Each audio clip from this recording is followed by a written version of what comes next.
Buenos días, compañeros, el día de hoy les venimos a presentar la clasificación de los lípidos. Nuestro equipo está conformado por Jazmín Citlali, Jerry Levy, Shiadani Jimena, María Fernanda, Mirka Leonor y su servidora.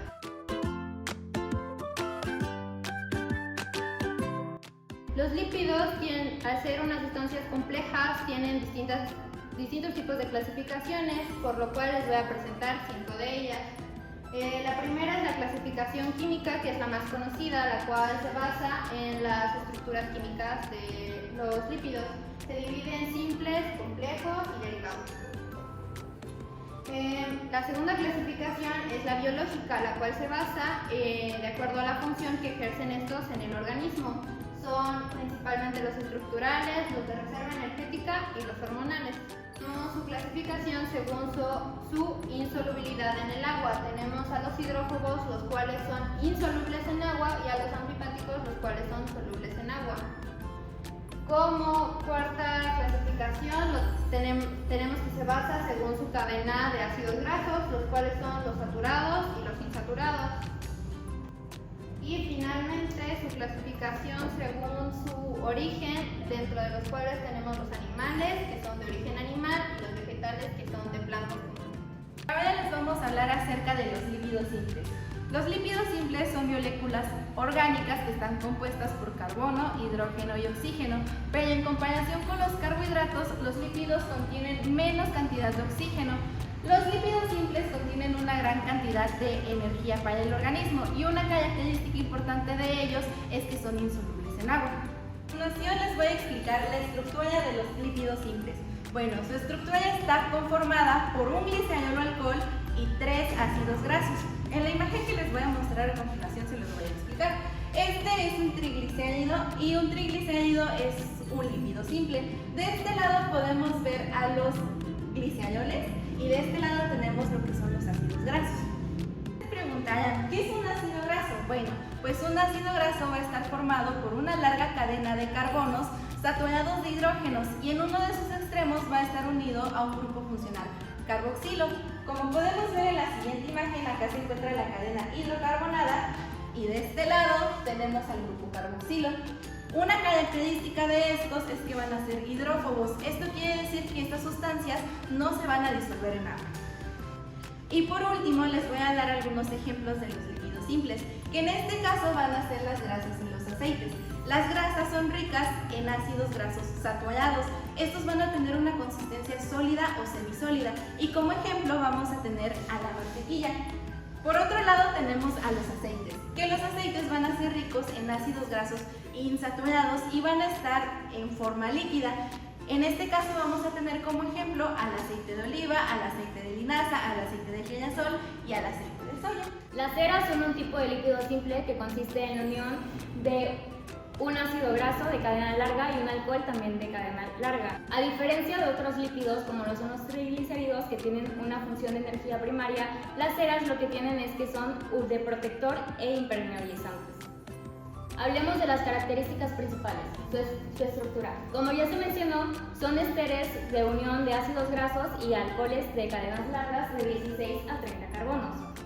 Y sus propiedades. Son hidrofóbicas, lo que las hace no solubles en agua y hace que tengan un punto de fusión alto, los que las hace sólidas a temperatura ambiente. En cuanto a las funciones de la cera, podemos encontrar que nos brindan protección. Protección porque en el caso que recubren algunos tallos, hojas y frutos de algunas plantas para evitar la evaporación excesiva del agua, o bien para protegerlos de ataques de algunos insectos.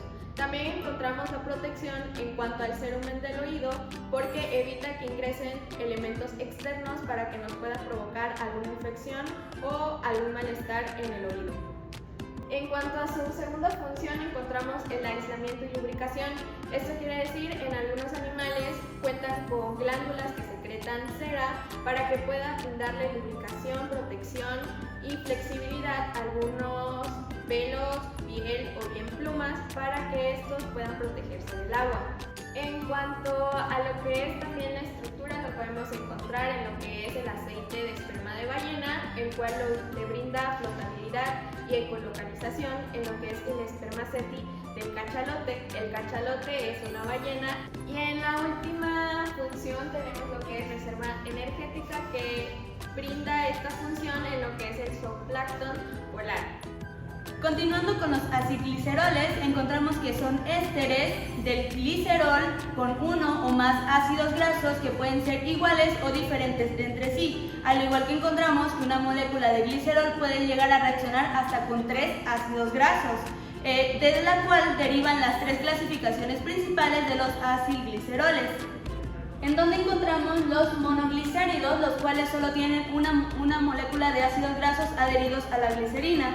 Y también tenemos los diacilglicéridos, los cuales tienen 2 ácidos grasos unidos a la glicerina, y el triaglicérido, que tiene 3 moléculas de ácidos grasos unidos a la glicerina.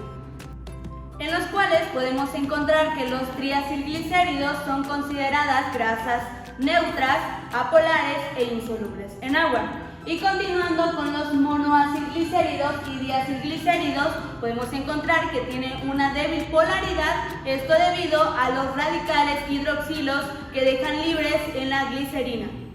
Es importante recalcar que los monoglicéridos son el resultado de la hidrólisis de los triglicéridos, donde liberan 2 de sus ácidos grasos, al igual que una de sus principales utilidades es en la industria alimentaria, en emulsionantes, estabilizantes, y también pueden actuar como precursores de otras moléculas importantes como los fosfolípidos.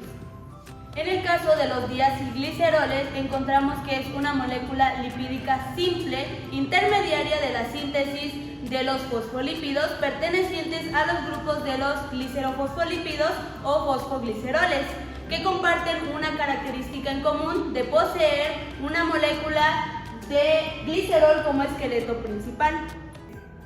Continuando con la clasificación, tenemos a los triacilgliceroles, triacilglicéridos o comúnmente conocidos por nosotros como los triglicéridos.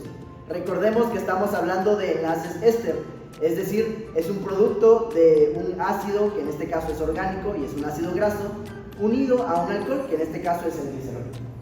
Es una clase de lípidos que representa la principal forma de almacenamiento de energía del organismo, compuestos por una unidad de glicerol, un alcohol de 3 carbonos unidos a 3 ácidos grasos, que pueden ser saturados o insaturados. Recordemos que saturados son aquellos que no tienen dobles enlaces, y los insaturados son aquellos que poseen insaturaciones, que en este caso son los enlaces dobles. Estos ácidos grasos se unen al glicerol, como lo dije anteriormente, mediante enlaces éster, formando la estructura de los triacilglicéridos. La mayor cantidad de triglicéridos que nosotros tenemos en nuestro organismo están almacenados en la vacuola de forma de gotitas oleosas en el citosol. Propiedades de los acilgliceroles.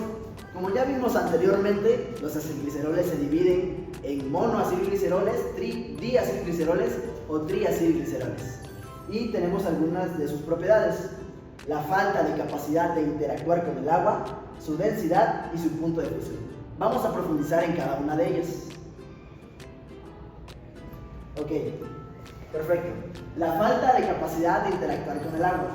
Ok, ¿alguien me puede decir cuál sería la estructura química del alcohol, del ácido graso y del triacilglicérido?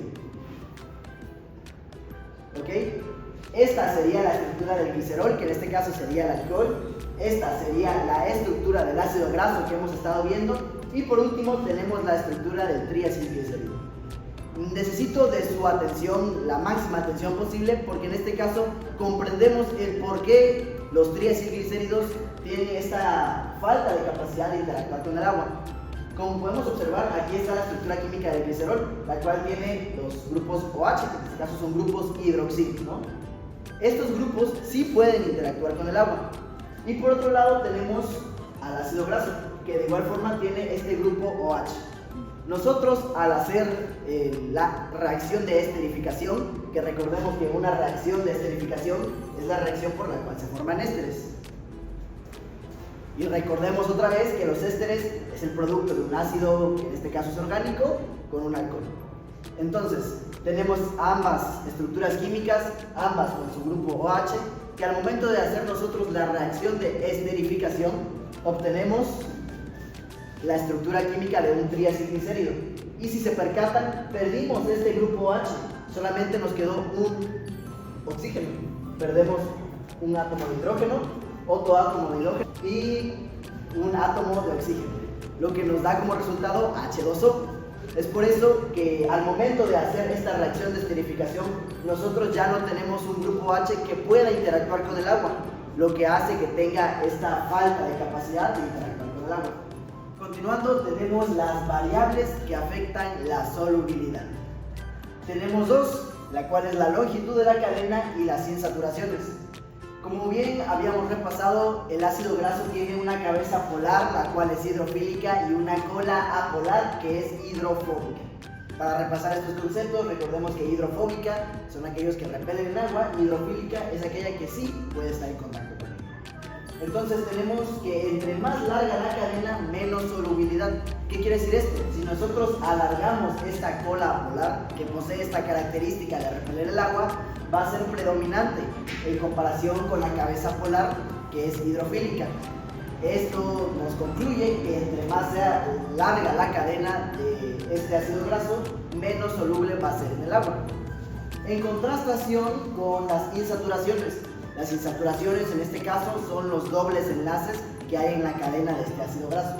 Entre más insaturaciones haya, es decir, entre más enlaces dobles, más solubilidad va a tener en agua. ¿Por qué? Estos enlaces dobles crean codos o torceduras en las colas apolares, que recordemos que son hidrofóbicas. Estas torceduras hacen que la capacidad de estar en contacto con el agua sea mayor, que no esté tan rígida esta cola apolar. Es por eso que entre más insaturaciones, más dobles enlaces, más solubilidad va a tener el agua. Por último, tenemos los puntos de fusión. Para recordar qué es un punto de fusión o la temperatura de fusión, son aquellas temperaturas que nosotros requerimos para que un sólido pase de estar en estado sólido a estado líquido. Nos concluye esto: entre más larga la cadena, más temperatura de fusión vamos a tener. ¿Por qué? Aquí podemos observar un triacilglicerol con ácidos grasos saturados, es decir, no tienen dobles enlaces. Un ácido graso saturado nos da una cadena más o menos vertical, sin ningún codo ni torcedura. ¿Qué es lo que ocasiona esto? Que nuestro líquido, las fuerzas intermoleculares sean más fuertes entre ellas.